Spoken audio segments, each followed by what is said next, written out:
Welcome to the Up Arrow podcast with William Harris, featuring top business leaders sharing strategies and resources to get to the next level. Now, let's get started with the show. Hey everyone, I'm William Harris. I'm the founder and CEO of Element and the host of the Up Arrow podcast, where I feature the best minds in e-commerce to help you scale from 10 million to 100 million and beyond as you up arrow your business and your personal life. Every growing company hits a phase where nothing is actually broken, revenue is up, customers are buying, the team is working hard, and yet everything feels heavier than it should. Decisions are taking longer, questions are stacking up. When simple things become complicated, founders are at a fork in the road. You can either push harder or redesign how the business works. Today's guest has built an entire career around the latter part. Mikel Lindsaar has launched 7 companies, sold 4 of them, and currently runs 3 more. He's written software used hundreds of millions of times. He's helped build systems behind billion-dollar companies, and several organizations using his process frameworks haven't had a down quarter in 7 years. Mikel is the founder of StoreConnect, MetaPulse, and the author of True Team. He's deeply opinionated about standards, flow, hiring, and why maybe is one of the most dangerous words inside a scaling company. Mikel, welcome to the Up Arrow podcast. That's an awesome introduction. I should use that. Can you send it to me afterwards? Absolutely. I just put that at the start of every one of my sales calls, right? I like it. Let's do it. That'd be fantastic. First thing they see is my ugly mug. There you go. Yeah, that's right. Hi, I'm from the other one. Mikel, I do want to give a shout out to the person who put us in touch, the one and only David Breyer, best-selling author of Brand Intervention, which Damon John wrote the foreword to, and said that David is a branding genius, which I would wholeheartedly agree. David, thank you for putting me in touch with Mikel. Yep, the brand father, we call him. Yes. Yes, he's the brand father. David is a unique personality, and I think that's probably the best way to sum up David Breyer. I'm sure he'd agree if he was on the cast. Creative on another level. I always appreciate anytime I loop him into an email and I'm like, I can't wait to see what he replies to this client, right, because it's always so good. Totally random. Yes. But all with an insouciance in life. So 100%. Yeah, I mean, any of your listeners, if you have not read Brand Intervention, highly recommend it. Just go grab it, read it. It's a book worthy of sitting on a coffee table. Yes. And it's beautifully done. So dive in. Agreed. Last interruption, then I want to get into the meat of this here. This episode is brought to you by Element.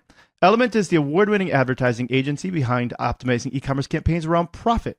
In fact, we've helped 13 of our customers get acquired, with the largest one selling for nearly $800 million and one that IPO'd. You can learn more on our website at element.com, which is spelled ELUMYNT.com. Okay. You've launched 7 companies, sold 4, helped build billion-dollar operators, and one of your companies hasn't had a down quarter in 7 years. That's incredible. What do those businesses understand about process that most founders completely miss? Summing it up in one. I think the most important thing you need to do on process or understanding process is empowering your team to be able to make rapid decisions. And this is, in your introduction, you mentioned the whole idea of maybe being the death knell. At the end of the day, when you have a decision come up in front of you, you have 3 possible outcomes, right? It's either yes, no, or maybe. The people that succeed answer yes or no far more often than the maybe. And the people that really succeed never actually come back with maybe. They'll come back with, I don't have enough data yet to make a yes or a no. Mm-hmm. Get me the data. And this is really the reason, I think, why small companies can outmaneuver large companies, the innovator's dilemma, all of those sorts of things. It comes down to the fact that the larger the company gets, the more maybes get injected into the decision-making process, or the more missing data gets added to that list. And then by the time it gets to the person who has to make the decision, they're making a decision based on incomplete data, so they might make the wrong decision, or they go in the wrong direction, or they shelve it and nothing happens at all. And this is, every company has this problem. Mm-hmm. So when you're just one person, you, by definition, have all the data that you need to make a decision because it's right in front of you, right? You can get it, or you're at the coalface, you've got that information right there. You can, as a founder, you can just implement that gut feel, which more often than not is correct, Right. just to say. And you can make these decisions very, very rapidly. I did a recent post on X, I think also on LinkedIn, that basically said, as an entrepreneur, you're being paid to make decisions, right? The faster you can make those decisions, the more powerful and successful your company will become. And you need to protect your lines and your day to make sure that you have the mental capacity and space to make those decisions rapidly and to just keep iterating on it. So I think that's the difference. You get a company that has sort of ossified to, it's getting creaky and the bones aren't moving right. All of that stuff that's stopping it from moving freely are all the accumulation of built up maybes and built up I don't knows and should we or shouldn't we's and all of that. And that's what you want to try and get rid of in any company that's hitting that limit. And there are ways to do it, which we can get into.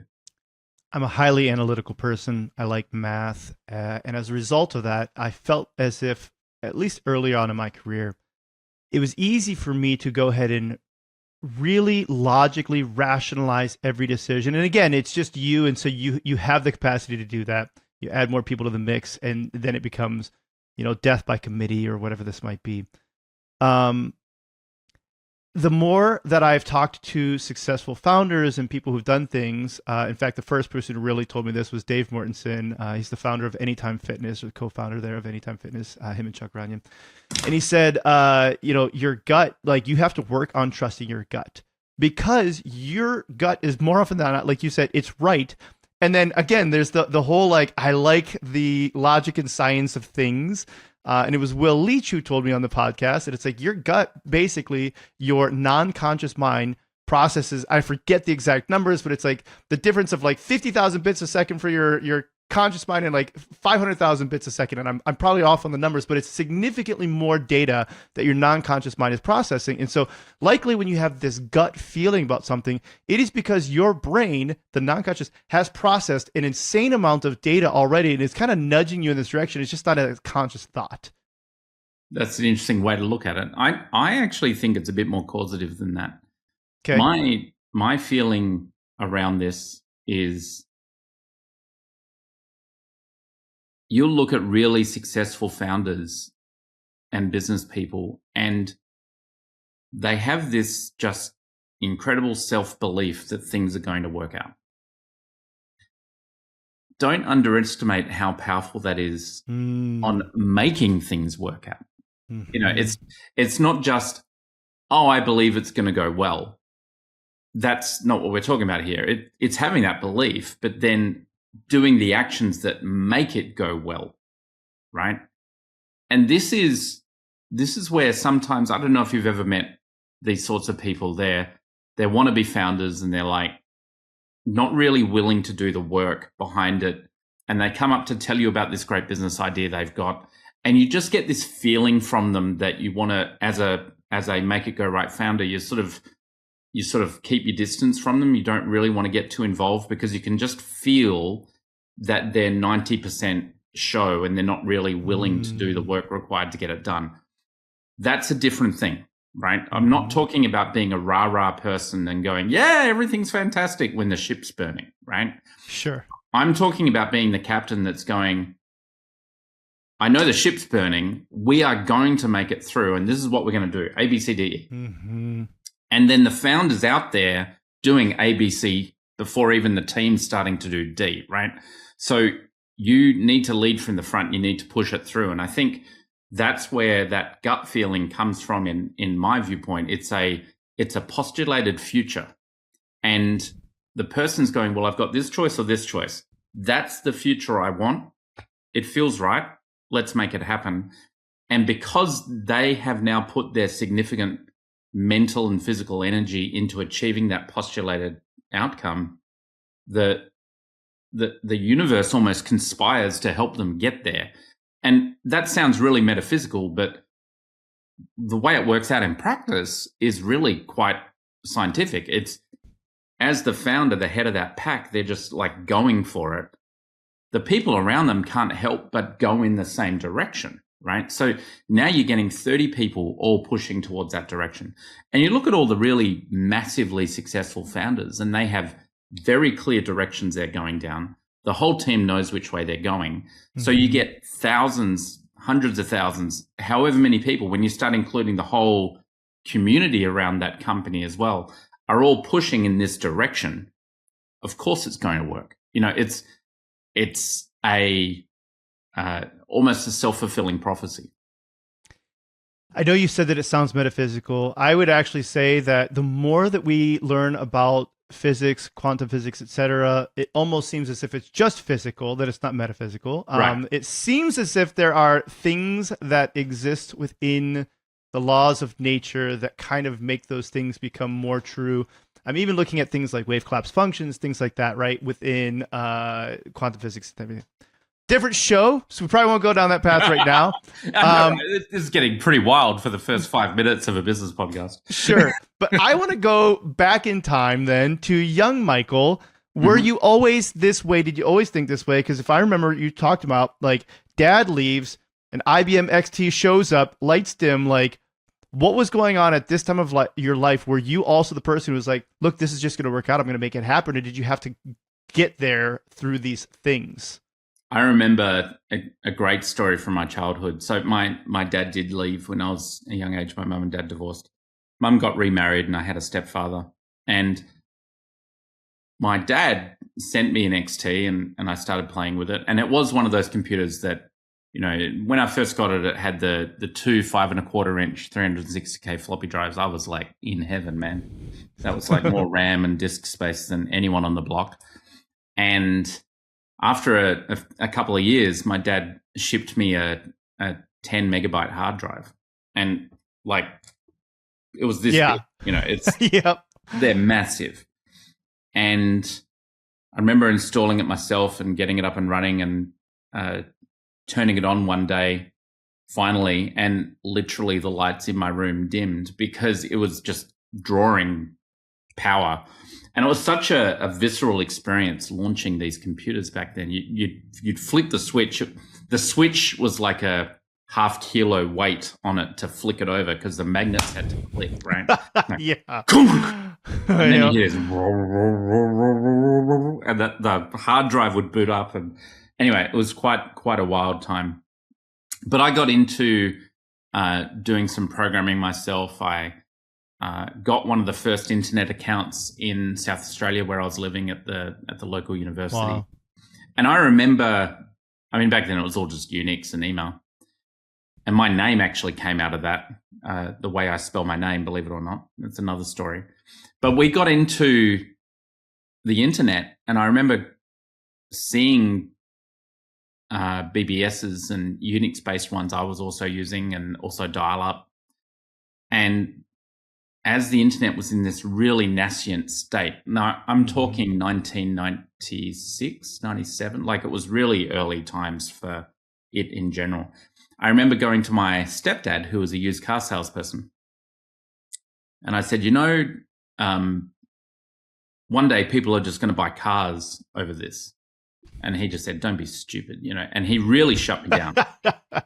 And a little bit later, I said, actually, not only will they buy cars, but I've decided that the way I'm going to make money is I'm going to make a product where millions and millions of people are just paying me like 1 cent per month, right? And he said, you couldn't do that. Like, how would you collect the money? Like, he totally killed it. Fast forward 40 years, 35 years, whatever it is. I now run StoreConnect, and we have all of these companies that pay us. But one of the things they pay us is I get a per transaction merchant fee on every sale. So literally, I now have a situation where that many people are paying me, you know, paying the company, but paying X cents per month on all these transactions, you know, and it's really funny. You come up with these ideas way back when, and it turns out to be true 30 years later. That's always thought that was pretty wild in how that can work out. But yeah, I've always been an entrepreneur. I've always been interested in building things and creating things. And apparently always had the mindset that you're going to figure it out. Absolutely. Even when people are in your face saying that's the dumbest idea I've ever heard. Like, not well. People of authority too, right? Right. He ran the house. But yeah, it's you don't know when that's going to work out either. You just got to keep working down that path, and that's part of the journey. That's what makes it fun. So fast forwarding in that journey, you quit university. Why? Like, what was going on that you're like, hey, this is a good idea? I was doing a degree program in the University of South Australia, which was fantastic. It was called Business Information Systems. I was on the most amazing wicket. So it was basically a scholarship program. And I got paid by the university to be at university, which was like wow, unheard of. And I was also able to qualify for full government assistance for being at university in Australia. So I was on a fantastic living wage. I think it was $30,000 or $40,000 a year tax free in 1992. Wow. Like, it was just ridiculous. So, and I'd made that all go right. And, I actually didn't get the program. Like, I wasn't selected to join the program. And at the first point, and I'd already decided that I was getting into the program. So I went, that doesn't make sense. And I went in and saw the instructors and the selection board, and I said, you have to let me in. This is the right program for me. And they made an additional spot and let me into the program. So I was doing that program. It was intense. It was almost a double loading. So you were doing a 5-year equivalent university degree in 3 years. So that's why they paid. Like, the scholarship was so that you didn't have to work another job because you just didn't have time, right? Mm-hmm. So I did that program, and about 2 years into it, I was just bored because I'd done so much work with computers and I'd done so much programming that at one point, one of the instructors came up and asked me how to do the final year assignment and if I'd already done it, because they wanted to look at it to see how they could mark the other students. And I was also tutoring other students in my class and charging for it in my current year level, right? So it was getting to a point, well, why am I here? Uh-huh. And then an opportunity opened up to go over to Victoria and start another state and start an internet service provider. So I did that and started my own ISP, and I was like, do I really need this degree program anymore? And well, no, I'm going to be my own boss forever. I don't need to justify to anyone that they need to hire me. So screw it. And I dropped out. You told me that you like to think before you speak. Why is that intentional? And how has that shaped your management style? Definitely makes you seem smarter. It's like a instant growth hack. The difference between pausing and then speaking and filling that space with words and sounds and then speaking is marked. You don't want to, if you're filling stuff with sound, it just means you're being indecisive. But the think before speak really doesn't have to take a long time. I think this is something that people confuse. Thinking and thought is instantaneous. Problem solving can take time. But the process of just making a decision or taking the data and coming up with the result, that itself is instantaneous. What takes time is collecting the data, having space to collect the data, pull that data in. Sometimes you might want to mull it over because you don't quite see the connection. And I do that in various ways. My favorite one is walking, which I'm sure we'll get to at some point. But it's really important when you're talking with your team that you are, as a manager, you're decisive. You give them clear direction. You tell them what you want and what you think. And make sure that they're able to trust you in that. Because if you keep giving them the wrong output, they'll leave because they're sick and tired of getting wrapped around light poles because they followed your directions, right? You really need to center yourself on that and again, go with your gut. You're running a business. You're in a situation where all these people are trusting you to do the right thing, make the right choice, Make sure the business doesn't run out of money as you're ramping up the scale and growth. Make sure that it's hitting the right target markets and that you're doing the right sales pitch and that you hire the right people, and 1,000,001 decisions that you have to do. So before you actually give a direction, make sure you've had to think about that. And at least, and again, I'm really emphasizing here, don't sit there and going, okay, now I have to think about this for an hour before I say anything. That's not my point. My point is you need to have the right inputs in order to make the right decision. The decision itself is pretty much instantaneous. So make sure that you have the right inputs. Make sure that you get the data. A really great pro tip for anyone in business or anyone making decisions at any level is if you get 2 bits of information that's come to you and those 2 pieces of information are contrary in some way, right? So they both can't be true. They don't exist in the same universe. You only know 2 things. Either both of them are false, right? Or one of them is false. You do not know for a fact that one of them is true, right? Sure. Yep. They could be both false. So if you ever get contrary data coming into you, your first job as an executive is to spot that and say, I need more data here. Because I need to work out which one of those 2 things is false. Because you know that one of them is false and maybe both of them are false, but you don't know either one of them is true, right? So that's a really simple thing you can do as a business executive. It also is a great way to identify areas in your company that need investigation. So if sales is skyrocketing but income is flat, well, that's a contrary datum. Like, why? And then you go start investigating. Like, that is a big red flag saying, come and investigate me here. Come and have a look at what's going on. So you go have a look and you find out that the salesperson, in order to get the sales, is promising every client 9 months free service before the first invoice. Sure. And you're like, what do you mean? Yeah. So this is a thing. I like that a lot. I want to jump. Have you ever hit that sort of contrary fact aspect? So, I mean, I'm sure there are moments. I would say on our side, it could be CPMs are rising and but revenue is also rising, right? Or let's even say like MER or ROAS is also rising. You're like, well, wait a minute, those seem like those would be contradictory, but we've actually seen it to be more often than not the case. And I think part of the reason why we see that on the ad side is because oftentimes the CPMs rise because that's moments when people are already ready to make buying decisions. Let's just say Black Friday, Cyber Monday. And so everybody's advertising them at that same time. So the CPM goes up. There's only so many eyeballs. But people are also ready to make a decision and make a purchase anyways. And so also at the same time, the MER goes up. And usually we'd think that it's like, well, MER and CPMs are inversely correlated or something like that. And they're oftentimes not. Yeah.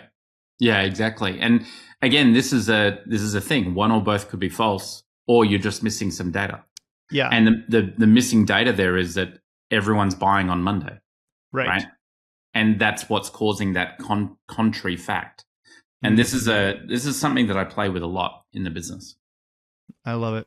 I really like logic and logic puzzles and going through, right, like 99 Blue and stuff like that, right? The 99 Blue. Like, I do appreciate learning to think through that. And I've got daughters, 15, 12, and 10. And, you know, routinely they come home from like math class or whatever. They're like, when am I ever going to use this, right? What logarithms, when am I?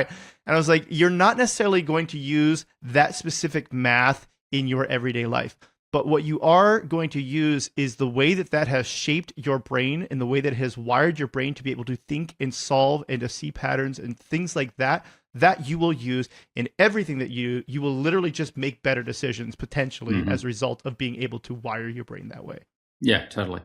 Absolutely. I want to dig into StoreConnect then. I'm working my way into, let's say, process. That's the meat of what I want to get into, is a lot of your thoughts around process. Before I do that, I really want to kind of unpack StoreConnect a little bit for people to understand what is it and why did you create it? I was like really bored and StoreConnect is a natural evolution of me experiencing a problem with some of our clients. So I have another company called Reinteractive, which is a software development agency. I'm the founder of it. I don't run it particularly day to day. I've got a team that look after that. But what Reinteractive do is reinteractive.com. They create web-based applications, be it mobile or browser-based, and they're really good at connecting that to other systems, for example, Salesforce. So if you're trying to build a mobile app or a web application and you need it talking with Salesforce, Reinteractive are your team. They're brilliant at it, easily one of the best in the world.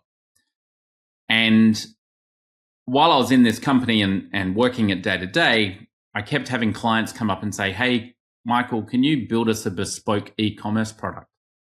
And I'm like, well, I mean, yeah, I'll take your $350,000 to build that, but Shopify? Like, why aren't you using that? Like, it's $13 a month. Like, what's the missing element?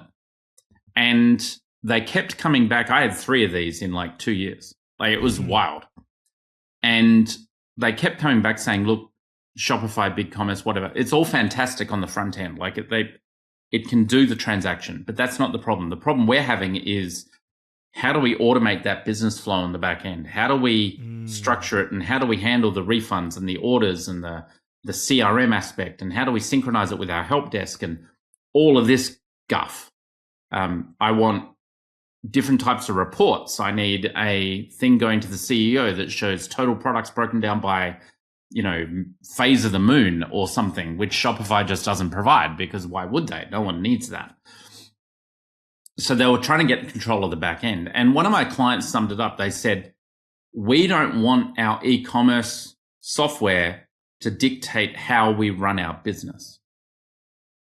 And it was it was sort of one of those light bulb moments for me, right? I went, that's actually really interesting, because I was doing all this work building on top of Salesforce. Now, Salesforce is a massive beast, but fundamentally what Salesforce is, from my point of view, is a completely programmable business operating system.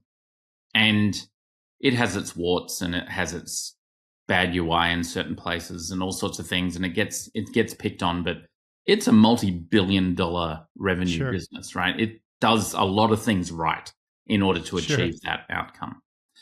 And I looked at Salesforce and I went, what if, because that's completely programmable, people can build their business to be whatever they want on that. What if we built Shopify and WordPress plus about 20 Shopify and WordPress plugins? And what if we just built that inside of Salesforce? Then clients could have the front end that they wanted, but also completely malleable back end to do whatever they want. Mm-hmm.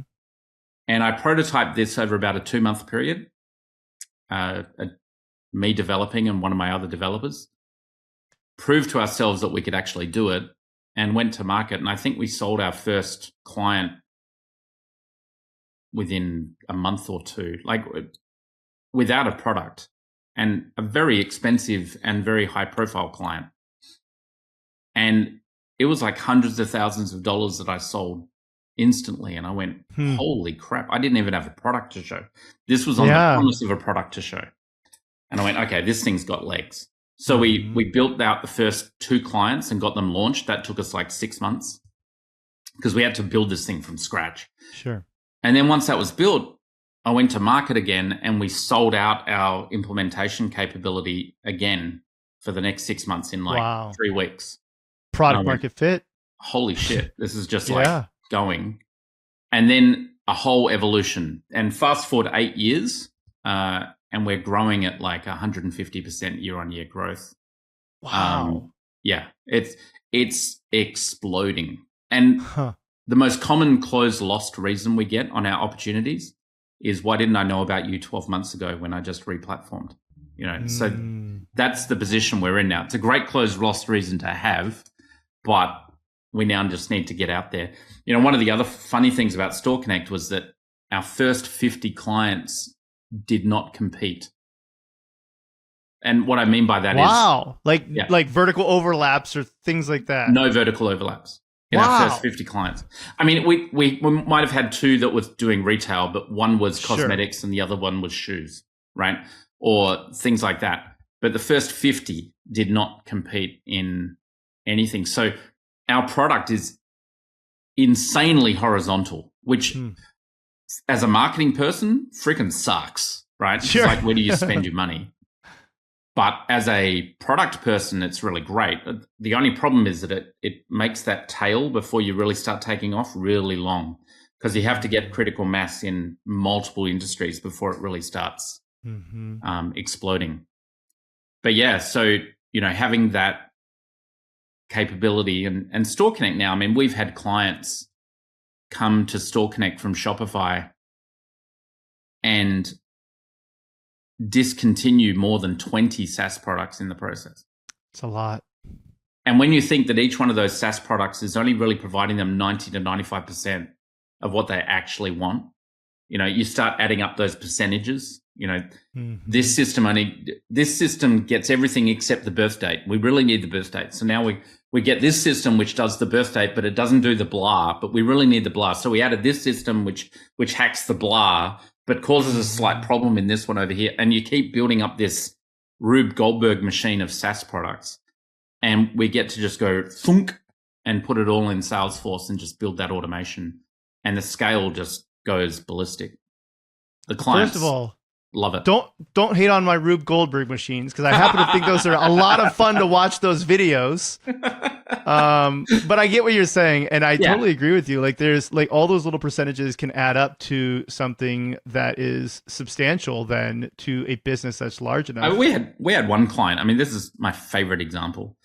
They were an import-export business. So what they do is they're a distributor, not an import-export business. So what they do is, you're a company that sells, I don't know, these pens, right?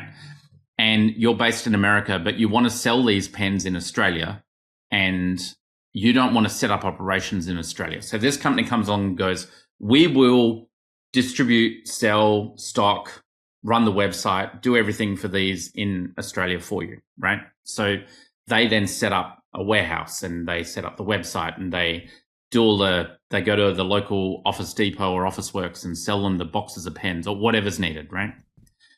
They had 73 websites running across 26 brands in 4 countries. 76 different big commerce websites, right? Just daisy chained together. Well, not even talking to each other.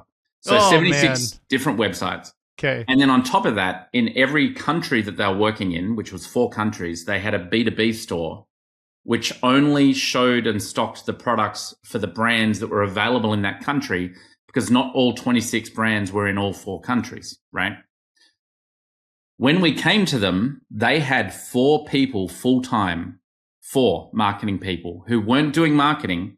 What they were doing full-time was just trying to keep the product listing and price books up to date on those 76 websites. That was their full-time job. Insane. And I said to Rebecca, who was the client, I said, Rebecca, how do you put together a sales report for your CEO for what you sold last week? And she goes, well, if we start Monday, then, and I'm like, wait, what? What do you mean Monday? Why are we using calendar days? Don't you mean 9 a.m.? Oh no. And she goes, no, you don't understand. We have to sign in to all 76 big commerce stores, download a CSV, make sure we don't miss one. So we have this grid where we tick it off as we go. Then we take all of those CSVs and cut and paste them into an Excel spreadsheet. Then we hit go on the pivot table at about 11 a.m. Friday, go to lunch, come back, and we'll have the report. Yeah. And I'm like, holy. Anyway, fast forward, they're now on StoreConnect. So they have one Salesforce org, and their websites are all running out of that one environment. And their B2B sites are all running out of that one environment. Their CEO now can click refresh on a Salesforce dashboard and get worldwide sales all converted to his own currency, all live, all updated instantly. But more importantly, those 4 people that were working on it, 3.5 of them went back to their standard job, which was expansion and marketing. And they now spend 1 hour a day doing the same job, maintaining that site, right?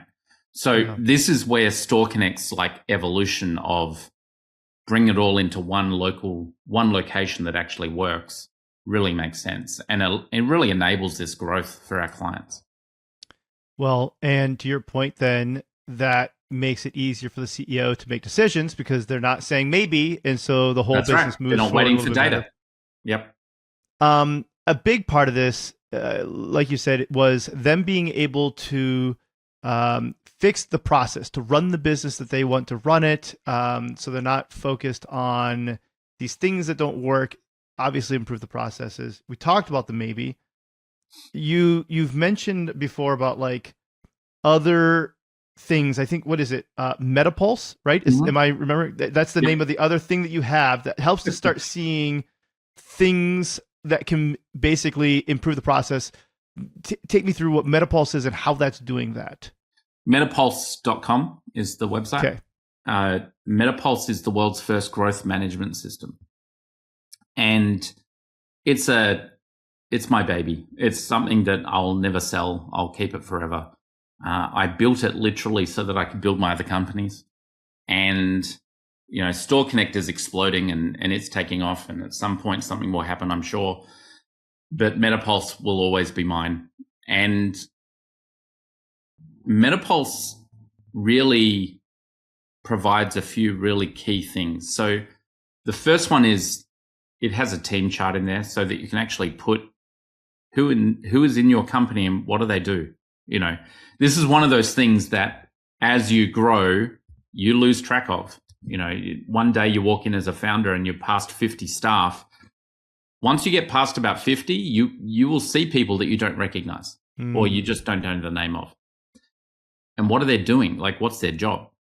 And because the layers start improving. Even if you're involved in every single hiring decision, you will lose track of this as you grow. So the team chart is a really key thing. You create the team chart, who reports to who and how does that hang together? And what you find when you build that team chart is sometimes you find that one person's got two jobs that are on opposite ends of the organization, right? And that becomes an inefficiency because they're having to deal with different particles and different things coming past them at different points of the structure. Or you might find that someone actually doesn't really do anything in the company. They don't have any deliverables. They just happen to be there because they knew Joe and Joe talked to Joyce and there we go. So the team chart's very important. The next thing that it does though is that when you're creating the team chart, we get you to assign statistics. So a statistic fundamentally, it's also known as a KPI, but the reason we call it a statistic, it's just fundamentally a measure of what you did now compared to a previous period. And there are some obvious statistics that every company needs to keep. How much income did they make? How much service did they deliver? Counted as an actual delivery metric, which could be different to the income. You might over deliver on a client. There's all these sorts of different statistics that you need on a very, very simple dashboard. And all you want to see on a statistic is a simple graph, and a line graph. Is it going up or is it going down, right? And again, you want to simplify this input data so that you're not making really, the pie chart is 2% off on the left. You can't do anything with that. No. So you want a line chart. So we add statistics. And one of the key things is you really want to get everyone in your company running on some sort of a metric which objectively shows whether or not they're working productively. Once that's in place, you then also have inside of MetaPulse policy. And there's quite a few other features, but the last one is knowledge and policy. And this is where founders, I think, trip up the most, is they don't put their prior decisions in writing. So the way you get around staff constantly asking you how to do something is whenever a staff member does ask you how to do something, if it's unusual and it's a new thing and you know how to solve it, but the staff member doesn't, you should go write a policy. And the policy can be really short. It says, in case of A, do B, right? And you put that policy in writing, and then MetaPulse actually makes sure that the people that need to know about it, according to the team chart, go and learn it. So when you write the policy, you assign it to areas of your company. So you go, well, this is a sales policy. that needs to go to everyone in the sales division or area of my company, and MetaPulse will keep that tracking. Now, if you hire a new salesperson, MetaPulse will make sure that that person reads that policy because it's part of that division, right? Mm-hmm. So you start creating job descriptions and hats effectively of all the policy that's needed for that person to put on the hat of train conductor and drive the train, right? So, or a chef's hat or whatever. So they put the hat on, it's got all the policy in it, they read the policy, and now they're just, bam, they're up to speed. And this takes so much confusion out of the organization. Because the other thing about policy is that it forms agreement. Policy creates agreement. People read the policy and go, oh, well, that's what we do here. Now I understand. And then everyone's sort of going in the same direction. Which is huge. There's the story that I've used on here multiple times that I borrow from EOS, you know, that idea of rowing the boat. And it's like, even if some people are rowing close to the same direction, like some rowing this way, some rowing this way, it's like not even rowing in opposite directions, but it's just enough that it decreases the efficiency of that boat moving in the direction you want it to go. And so having everybody rowing in the same direction, this sounds like this helps a lot more with decision-making as well. And so I do want to talk a little bit about some of your decision-making things that you've explained to me. You told me that every decision costs throughput. Can you help founders see how decision fatigue compounds like interest? Yeah. Decisions are, they're hard.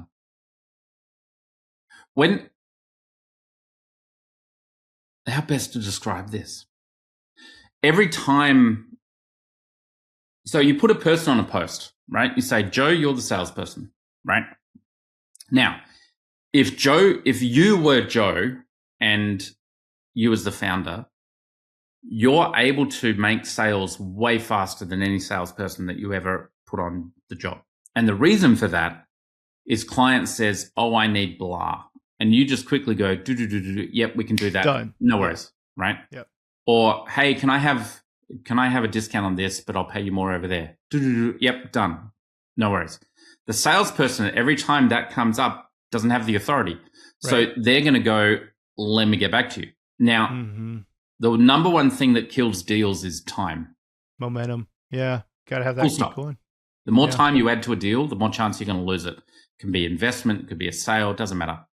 So your job as a salesperson is to take time out of things as much as possible in order to get that job and project through the line. And that's why salespeople get a rap of being pushy. It's because what they're trying to do is remove time from the cycle, because they've realized that every time they add time, their percentage close goes down.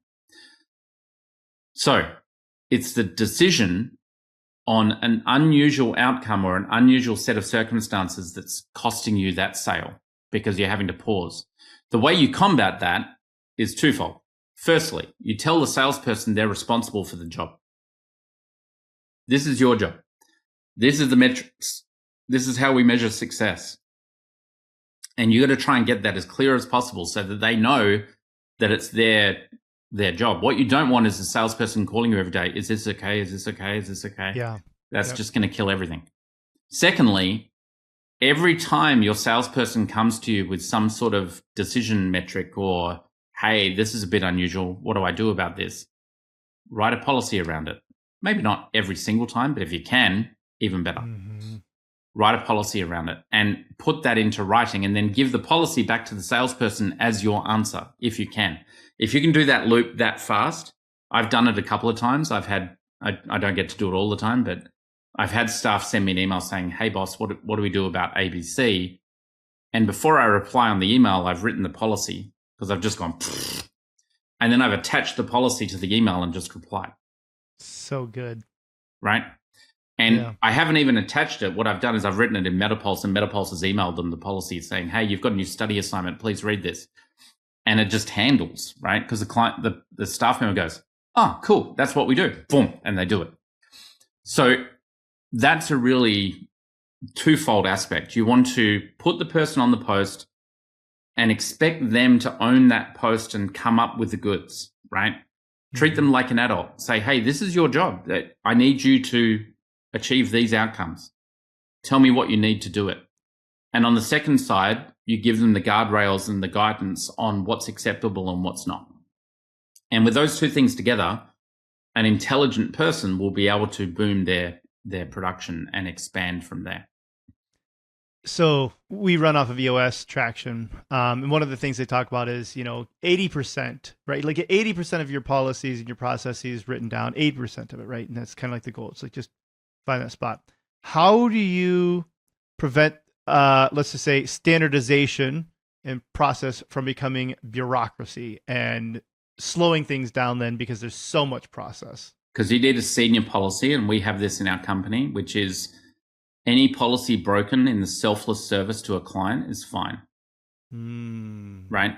So this is like the rules of a robot, but like human edition. Yeah, that's right. And that's part of policy, is there to guide expansion. And this is like a fundamental thing on policy or procedures or whatever. They're there to ensure the efficient operation of an organizational unit in order to guide expansion. If policy is no longer causing expansion, then by definition, it's not policy. So I empower my team. Like, I have a policy that says what is policy, or why do we have policy? And within that policy, that's one of the first references that they read when they get onboarded, right? And within that, it says, if you ever find a policy that's outdated or causing problems or not able to handle the current situation you're in, it's your job to propose an edit, because you've got more data. And that edit will come to me, I'll sign off on it, and we're good. And I have my staff creating policy all over the joint, and it comes to me for sign off. And it's like, yeah, great. I didn't have to write that policy. Approved. So this is where the responsibility point comes in from the staff member, right? Or the team member. You can be a team member and be completely irresponsible by going, well, but the policy said. Yeah. Right? Mm-hmm. So you need to build that company culture, which is, we're all in this together. We're trying to find a path through an untaped, unmapped cavern system. We think we're going in a pretty good direction. But by God, if you stumble across a cliff, make sure you tell us before the entire lemming contingent walks off it. Sure. Right? Your job is walk forward, but don't kill yourself in the process. You got to give that responsibility, and you build up that responsibility in the team, and you build up that responsibility by giving them a job, telling them how to produce, rewarding them for production, getting annoyed if they don't. Like, all of these things coalesce into a high performing team. And that team tends to know what everyone else is doing and what they're thinking, and that's how they grow. So, yeah. So, okay. This kind of reminds me of something you told me about before, the airport terminal analogy. Walk me through this analogy of like a modern e-commerce business as an airport, where founders are accidentally creating delays and things like that. Yeah, if you have a really smoothly running organization, you have things arriving and going really simply, everything's on time, everything's on schedule, and if you're not in tune with that as a founder, you'll start issuing policies or decisions which are throwing cogs and gears into the cogs. You're dropping wrenches all over the joint and sending people off track and things like this.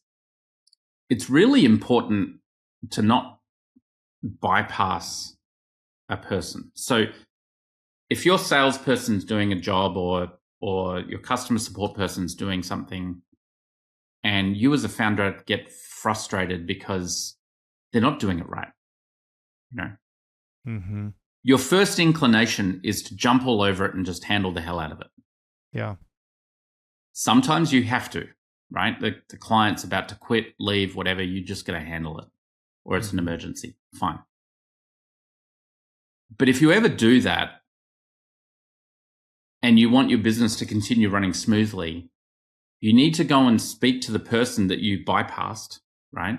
The person that you went around to fix the problem, and help them get back in control of that thing, right? So you might want to do a write-up to them. Hey, I know you've been handling Frank. He called me directly. I did ABC. I told him DEF. This is where it currently stands. I'm giving this back to you now. Right? What you don't want to do is for that support rep to call Frank, and Frank goes, "Why are you calling me? I already spoke to Michael." Click. Because now he's just been invalidated on his job. So he's had the responsibility for his job yanked away from him without warning, without any handover. And that now creates a level of upset and hidden emotion that is brewing there, right? And nothing might have come of that for like 6 months.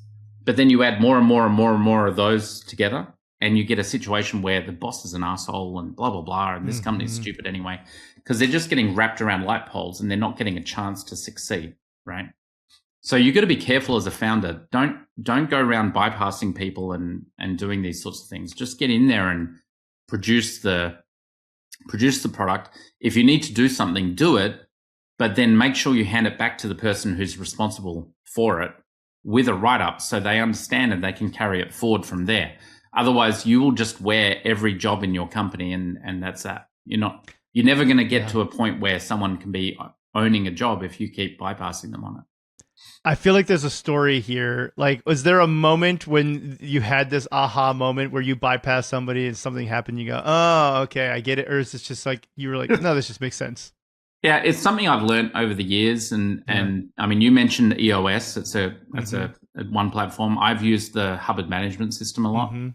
And that's where I've learned a lot of that from. And I've just seen it play out again and again and again. I have too many examples of me doing it wrong for me even to think of one. It's like, sure. It's so easy to do. And I mean, I did one with my amazing assistant, Lisa. She's incredible. She and one of my team in my establishment division did this whole workout. I didn't even know about it. Or no, they did tell me they were doing it, but I hadn't actually internalized that I'd seen it. And something came up and I made a snap decision, right? And I mean, it wasn't a wrong decision, but it wasn't taking any of this work into account. And then suddenly they're like, well, but we just spent 2 weeks on this, is that worthwhile? And I really had to work with them to figure out, well, okay, how do we actually take this forward now and how do we fix it? Because I discounted it, like I hadn't thought with it. And this is a really, if you want to make people feel wanted and contributing, you got to accept that help and get rolling. Now, key thing, don't just accept all help. You got to accept help conditionally. That people need to prove that they can actually help you before you just hand over everything and say, go for it. But yeah, you really want to work with your team and really help build that out. You told me, and you've kind of alluded to this before, if a staff member asks you a question, you typically now don't always answer it. Maybe you're going to turn it into a policy if you needed to, but you assign them homework instead. Why does that work? Never, never, never accept a problem any junior presents to you is like such a foundational datum. Always demand a solution. And this seems really brutal, but my team now have just internalized it. They never come to me with just how do I solve this? They come to me with I think we should we should do this, right? Or we should do that, right? And when you violate that principle of solving problems, if you're a junior in a company and you go to your boss and you say, hey, this is happening, what do I do? If the boss gives you an answer and you go and implement it and it goes really badly, who's to blame? Well, it's the boss. Yeah. Yep. It's his fault. But if it goes really well, who takes the credit? Well, the junior, because he did it, right? So as a boss, you're in a lose-lose situation. No matter what you do, either way, if it goes well or goes bad, it's not great. You're much better off asking that person, well, what do you think we should do? And maybe they say, well, I don't know. And you say, well, okay, come back to me when you have some ideas. And they'll come back. They might give you completely crap ideas. And you go, well, don't really like that. Now, this doesn't work, obviously, if the building's on fire, right? Right. Right. And obviously at that point, maybe write a policy or help give them some data. But it's a really powerful enabling thing for someone in a lower position to go and find the information they need in order to make a decision. Yeah. Do you have kids? Yes, one. Oh yeah, you said 9-year-old, right? Yeah. 8-year-old, 9-year-old. 8-year-old. Yeah, 8-year-old daughter. Do you do this with her? Yes. Good. Constantly. She hates it. I was gonna say, I do this with my daughters as well, and especially my youngest one hates it too. She's doing her homework and she'll ask, how do I spell blah blah blah? And I'm like, how do you think you spell it? And I will always help her, right? But I will always ask her. She's like, I'm sick of you asking me that question. Why can't you just tell me how to spell it? I was like, because I want you to focus on this. But that said, let's remove the 9 and 10-year-olds from this discussion and say how this can feel annoying and frustrating to people. So how, especially sometimes high performers, how do you make sure that this doesn't become a point of stress for those people too? Because I'm not an asshole about it. Sure. And at the end of the day, they're getting paid very well to do that job. Right. So I don't sit there and go, why are you bringing this to me? Come on, dickhead, go and work it out. Like that doesn't happen. The way this usually pans out is, hey, Michael, client A just said B, I don't know what to do. And I'll say, oh, okay, well, give me some more data about that. What do you think's happening? So I'll get them to start trying to. So the reason someone can't make a decision is they don't have the data. That's in order to decide, one must understand. There is, if you want to decide correctly. And even if you don't understand something at all, you're almost unable to make a decision because the fear of making the wrong decision is too high, right? Mm-hmm. So in order to decide, one has to understand. That's a truth out of the Hubbard management system. So I get them to start eking out more information. And I'll say, well, why do you think they want that? Oh, I don't know. Maybe it's because of their revenue. Okay. Is there any way you could find that out? So I prompt them into that journey. Mm-hmm. It's very rare. I just say, could you bring me a solution, please? I might, if they're being a bit irresponsible or I'm wanting to, be a little bit annoyed or a little bit angry, but very rare. I'm very collaborative on it and I help them work a path through the problem. And we might split ball it a bit and come back and forth. But at the end, I always say, so what do you think about that? Mm-hmm. Right. So I'm always throwing the responsibility for the decision back to them. And they'll go, yeah, I think that might work. Do you think that's all right? And I'll say, yeah, that's good. So at that point, I'm agreeing with their solution presented. And that really creates a trust level. Like Toby from Shopify just did a podcast with, I can't remember who it was. Anyway, it was just recent. It was quite long. I listened to it on a long walk.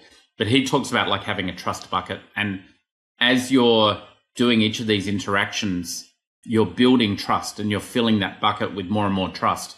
And then if they do something wrong, you're taking a little bit out of that trust bucket, right? So you want to help them build that up by walking them through the path on how you make that decision and telling them where they can find the data. And maybe they don't know, help them. Mm-hmm. This reminds me a lot of something that I like to do that I actually borrowed from the hospital field, which I believe was borrowed from the military field. It's called SBAR, S-B-A-R. And it's situation background assessment recommendation. And whenever we do run into these situations that it's like we don't have an idea for, I like to say, like, well, what is the situation, right? And I'll use the example from the hospital because I think it's more graphic and illustrative of what you're trying to do. But it's like the patient's bleeding out of their chest tubes. Okay, got it. That's the situation, right? Like, well, what's the background? The background is they had open heart surgery 24 hours ago. Okay, good. Now I understand why they're bleeding out of their chest tubes. This might actually be okay for a little bit. This isn't that alarming yet, right? Or at least if this is 10 days out, we've got a problem. What's your assessment? What else is going on? What's their blood pressure? What's their heart rate? What's their, heart rhythm? Give me some of this information, and then you get down to recommendation. What's your recommendation, right? Yep. So it's like, I need to know what you think we should do, and then I can say, yes, I agree, no, I disagree, and here's why. But going through that process, the reason why I like doing that with my team is exactly like what you just said. I want them to think in that way. So that way it's like almost as if like Will was over here on their shoulder just saying like, hey, what's the situation? What's the background? What's your assessment? What's your recommendation on this? Yeah, totally. And that's, this comes out of, I mean, you mentioned that book of mine, True Team, right? With Tony Melvin that I wrote. That is actually an acronym, right? So, I didn't realize that. I should have read the book. I did not. I apologize. Truly radical, unrelenting enterprise of totally enabled and aligned members, right? So you've got this whole group of people that are going in the same direction. They're all aligned. They've been enabled policy, right? They're unrelenting. They're after their product.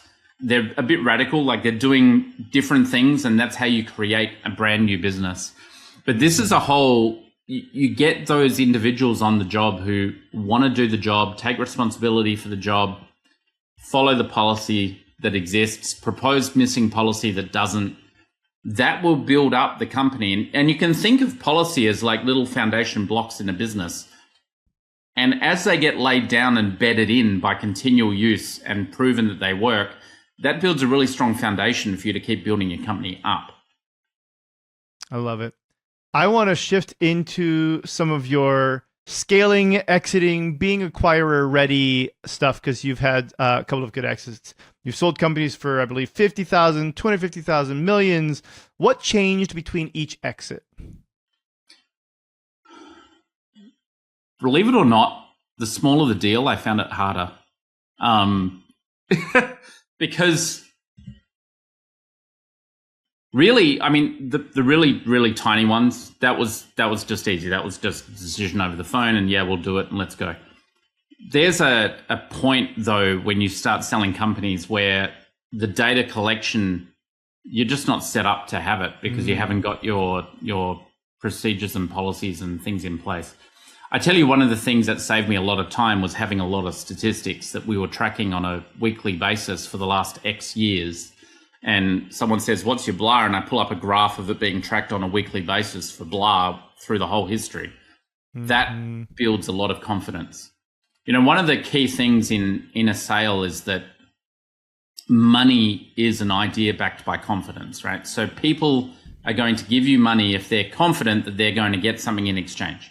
So any sale really is a confidence game. It's how do I get the buyer to understand the inherent value of this business and be confident enough that they can achieve that value out of the outcomes, right?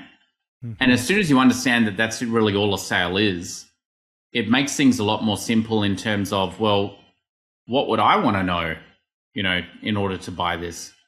And going down that path is can be annoying sometimes. Like you're going to pull all this data together and you might not have it. And all I can say is what I've found most successful is start tracking those metrics early when you have a small subset and start bedding that into the company so that by the time you get to the point where you want to exit, all that information is just on tap, and this is where it's important to have a CRM that actually works and that you record your contracts and, that you've got a graph that shows your annual recurring revenue and you've got another one that's showing the year-on-year growth rate. And that's just automatically calculated. Like you don't want human judgment in these statistics as much as possible, right? You want it to just be the raw data because that will build confidence. If they come to you and look at the graph and go, well, how do you work this out? You say, well, me, Frank, and Joe get together and we decide which accounts are actually ARR and which one. No, that's not going to cut it in any business case, right? Sure. So, but if you say, well, that's actually just calculated directly out of a Salesforce report that gets exported via API on a Monday. You go, oh, okay. Now, they might want to look at that, how that's calculated. Maybe they find an error in it. Fine. But if they do find an error, you'd be able to replay that on the whole graph and it just works, right? Because it's now all being calculated. So that's been something that we've found is really interesting. I think the other thing about selling a business is it doesn't matter what you think it's worth. The exact price of a company is what someone will pay for it. For sure. And that's based on confidence. And it's based on, yeah. I think you mentioned to me about this Twitter pitch deck that you had a look at or whatever. Like, why do some companies feel obviously valuable while others feel forced? Yeah, it's a good question.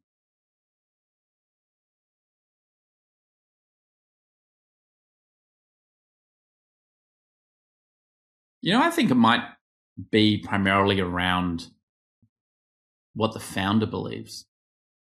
If you're going right back to the start of our conversation about the type of person that just believes it's going to go right and makes it go right, they're the sort of founders that can just drum up another $1 million worth of investment because they call a few people and figure it out, right? We've done that in my company many times. I've managed to pull in funding at the 11th hour and sometimes not the 11th hour. And, I've StoreConnect, I think we've raised, it's in USD and AUD. So it's roughly around 15 million US dollars all up, maybe 14. And that's been an incredible journey. And it's taken, that self-belief, but all of my investors know that I thoroughly believe that StoreConnect is obviously a good investment. There's no ounce of self-doubt on this line. It's just obvious it's just obvious. All of our stuff is just obvious. It just works. The ones that aren't like that, maybe the founders don't quite believe yet that this could actually make money and they're hedging their bets, or they're not willing to commit. When you're taking money from other people to invest or to sell, you're taking their money. That might be the retirement fund, or it might be their kids' college education. Like, it could be anything. You don't know, right? Unless you're going with a VC firm or something. But even then, someone has put that money into that. Right. You are being the custodian of their belief, and their belief in you is directly measured by the number of zeros on that safe note or that investment deck. So you have to have an unwavering belief that you can pull it off, because you have to pull it off. Not only is your investors' stuff at risk, I've got 10 staff that have got house mortgages backed on the back of my company working, because they've got a job. So it's a huge amount of pressure on that. And the idea that you're just obviously investable or obviously successful really just emanates from that founder, I think. And I think that's the difference. You can see it in founders. Good founders will always talk up how good their team is and how good the product is. And because it's true, but it's true because they're doing it as well, right? It's this self-fulfilling prophecy thing. I love that you are looking at even just the amount of people in your company that have a mortgage based on here. It's something that we haven't officially tracked, but if I was going to guess the percentage of people at our company that have bought their first house after starting here with Element, it's like 50%, right? It's like the number of people that have had their first kid, the number of people that have gotten married, the number, like all of these incredible, huge life milestones that they are accomplishing. Like, I do sit up and think about that and stress out over that, and like making sure that, to your point, that it's like, I have to make sure that I'm continually staying, years in advance of anything that's coming down, knowing that I actually can't know the future, but that I've got to be the best that I can possibly be to make sure that whatever happens, because things will happen, that I'm ready to pivot where we need to, etc. Like you said, it's like this unwavering, it's like, we will get there. It might not look like how I'm painting the picture today, but we will get there. Yeah, that's right. I love one of the things, one of my pet hates actually is I remember when I was trying to get a house loan. Oh my God.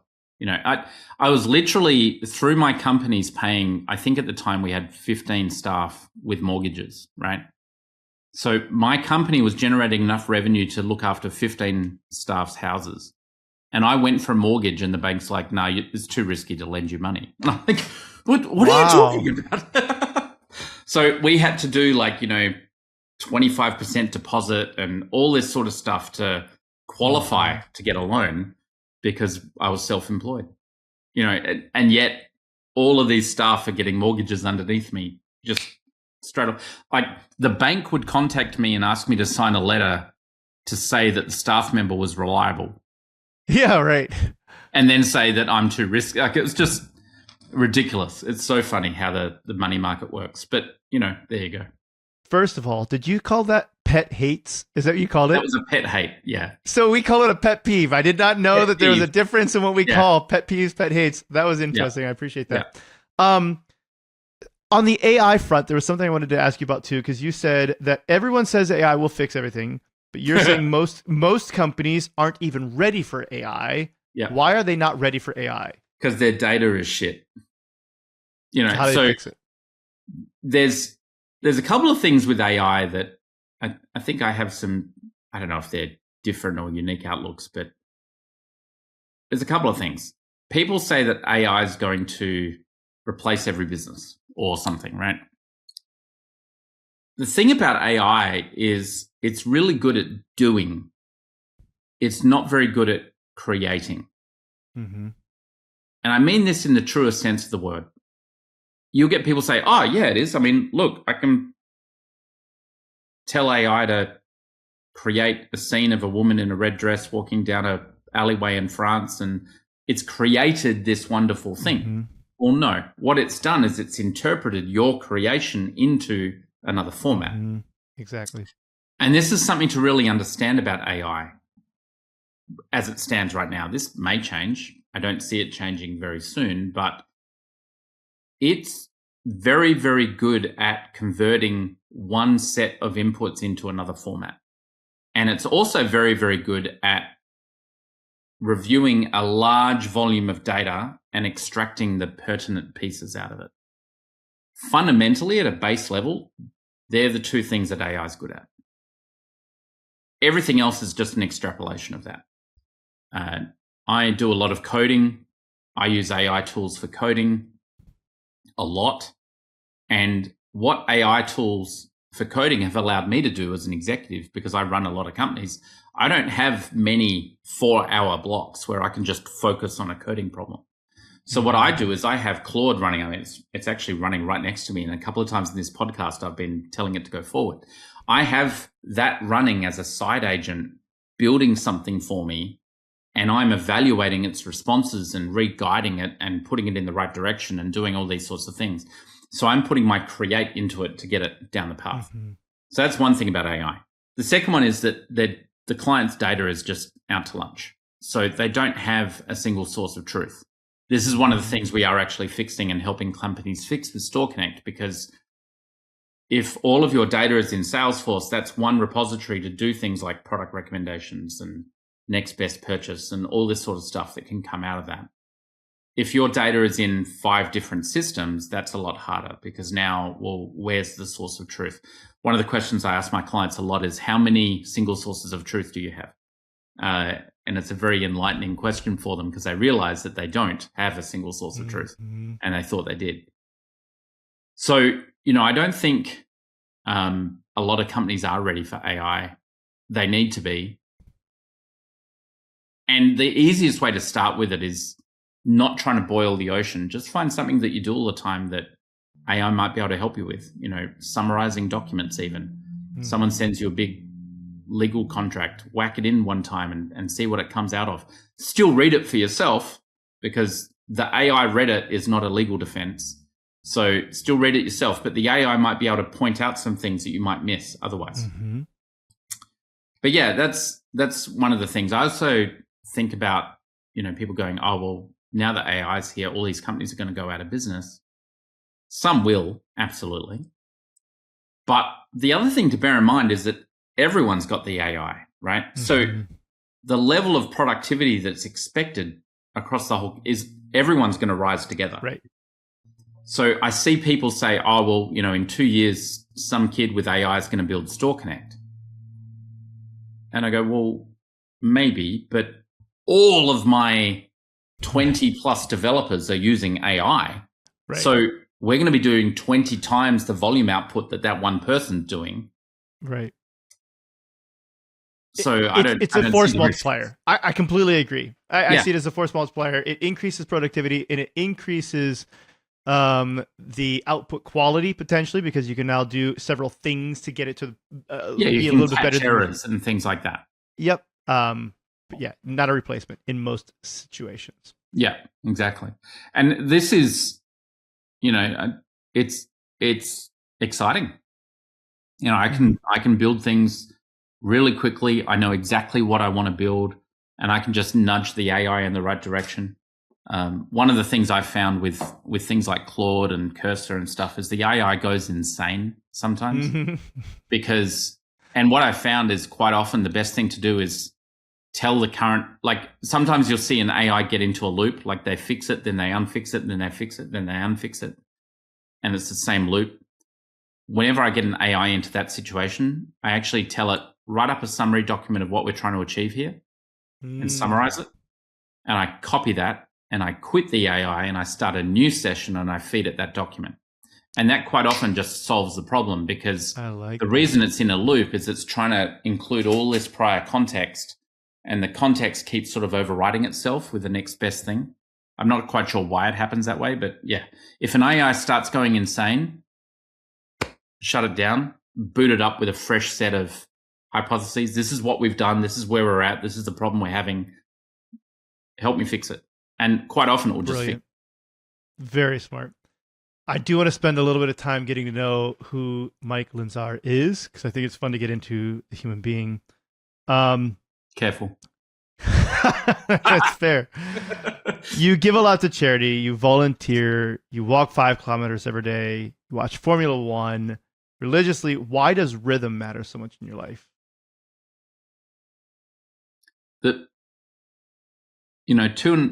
In November 12th, 2024, I'd already been on a bit of a health kick to lose a lot of weight. I'd lost 30 kilos by that point, which is quite significant. Wow. And I was doing a Couch to 5K program during 2024, just trying to get to a point where I could run for 5 kilometers.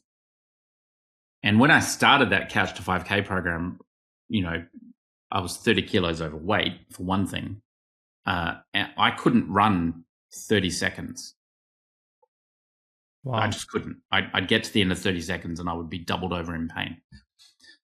So getting to that point of being able to do a full 5 kilometer run, it's painful. I remember reading this thing from a blog post somewhere that when you're running, it never gets easier. You just get faster. And that's really true. It's not quite true. I can run a kilometer quite easily now. It doesn't even bother me, but it's true. When you're pushing yourself, it doesn't really get easier. You still have that pain, but you get faster and you get better. Mm-hmm. And in 2024, I was at a ballet dance thing for my daughter. And I'd had several really bad things happen that day. And I was just not a happy camper. I went to the concert. I was really there for my daughter. I made sure that went really well and that she was really appreciative and all that sort of thing. And I was there with my wife. And I said, you know what? I'm just going to walk home. And my wife's like, what? Because we were, I think, 12 kilometers away from home by walking, which is 9 miles, 8 miles, 9 miles. And I went, yeah, I'm just going to walk home. I'll see you soon. So I start walking. It took a couple of good hours to do that walk. And I got home and I went, you know what? That wasn't as hard as I thought it would be. I think I'm just going to walk 5 kilometers every day. And that was just a decision. And I've done that every day since. So it's now over a year. What is it? 14 months, something like that. And every single day in that 14 months, I have purposefully walked 5K. Now, I'm not talking about looking at a step counter at the end of the day on your watch and seeing a total of 6 and going, yeah, I'm done. That's not the point. It's going out and doing that 5K walk as a specific activity for that entire day. And that's what I ended up doing. So yeah, for the last year and a half, I've been doing that, or year and a bit. And it's either a 5K walk or a 5K run. And yeah, having that rhythm and that requirement to do the job and having it as a non-optional thing really grounds you in life. I've done 5Ks inside of Dallas Airport because I was there for a layover and I couldn't get out of the airport. So I just did my 5K walk around the terminal. I started getting really strange looks from security guards, wondering if I'm casing the joint. But yeah, that's a really important aspect of my life, is that whole 5K activity.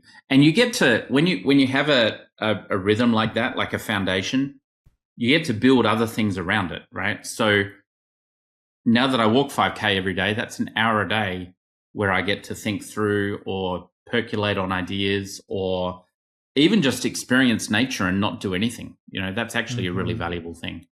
Going and looking at things. When you're sitting at your desk and your attention is like 0.8 of a meter in front of you for the entire day, it's incredibly therapeutic to go outside and look at things at different distances. Yeah. Not even listening to anything, just go and look at different things. It will bring your happiness level and your tone way up. But, I get to listen to podcasts now, all sorts of things. So very, very powerful to have that sort of rhythm and activity in life. It's not structured. Like I don't do it always 11 a.m. I just make it fit. You're in good company. I've heard a lot of people, greats throughout the years in history, who basically swear by this idea of like an afternoon walk, right? This something for clearing your mind, being able to think through things, allows your brain to just reorganize something. And I forget who said it, but it's almost as if your brain was designed to think best at like 3 miles an hour. Like that is optimal thinking. Yeah.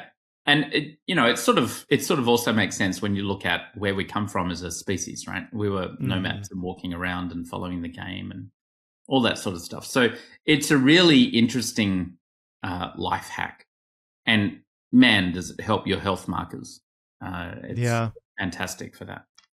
Do you track the, beyond just like the physical things, but like all the different blood work, stuff like that, as well as cholesterol levels? You're doing stuff like that too then, huh? Not too heavily. I have obviously having lost 30 kilos of weight, I had type 2 diabetes issues and all sorts of stuff. So that's all improving. And cool. I track glucose and A1C and the really critical aspects. I'm not too much of a health nut on that, but the watch and a wearable glucose monitor have been like absolute life changers for me in being able to control that and get that all under control. And, all of those markers for me are now much more in range. They're not quite at the levels where I want them, but they're all going in the right direction.